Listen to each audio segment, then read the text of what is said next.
The reputation of competitors is important to understand, to measure, to evaluate, and also to think about vulnerabilities that are there as well. So we're going to look at reputation in the context of competition and how it can assist in your success in new venturing. This will wrap up our discussion of competition as part of the opportunity analysis canvas. So defining reputation. We're looking at generally held beliefs or opinions about someone or something. And this matters in that for customers, they often prefer to buy from companies from which they've had a transaction before, or companies that they have some familiarity and insight on via friends or family or the branding of those companies. And there are almost limitless online resources now that shape and influence reputation. They are consumer review sites. They are free sites. There are paid sites. There are professional review sites. There are a variety of resources that we want to be familiar with and think about how to use as we are doing our competitive analysis, as well as our own reputation management. So, for one example, we'll take a look at a company that is producing a line of products called GoldieBlux. And the orientation of the offering is that it's traditionally geared towards women and young women, kindergarten, elementary school, and they are learning-based products that have themes of engineering and math and science embedded within that. So they've gotten a lot of very positive press in the US for trying to encourage STEM-based education of young women. Now we can look at Amazon at a product-by-product basis and understand what they're doing well and what they may be doing wrong, and the opinion of consumers. And so we can go in and we can dig down and we can look at broadly what are the ratings, but more specifically what are people saying about the product and about the offering.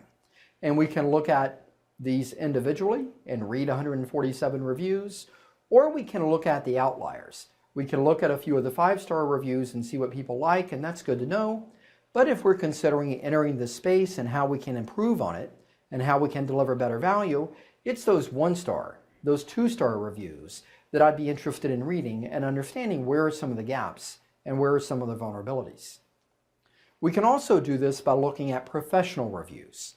And sites like CNET, among others, do that, predominantly in the consumer electronics space for CNET, but there are many professional product review sites that are out there that will give you a very deep analysis that may be complemented by video and pictures and other analytics on what professionals think about products or services.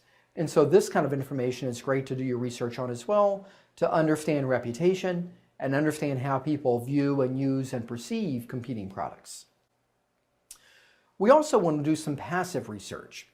And by passive, I really mean automated, whereby you can be proactive and set up some tools. You can subscribe to your competitors' sites. You can subscribe and like their Facebook groups, and in essence try and elicit further information and updates from them automatically. You can set up Google alerts. You can monitor Twitter, among others.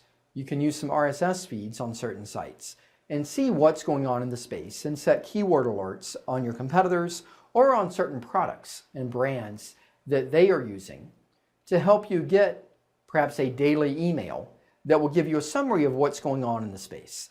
And in that way, again, uses your time a little bit more effectively and keeps you current on what's going on with the space and how they're positioning themselves with their customer base.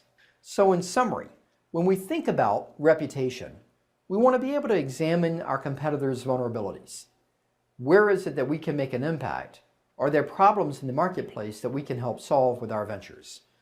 We also want to think about new industries and new markets that we can enter, whereby the reputation of the competitors, if it's very positive, might be somewhat limited or even irrelevant if we're going into a brand new market.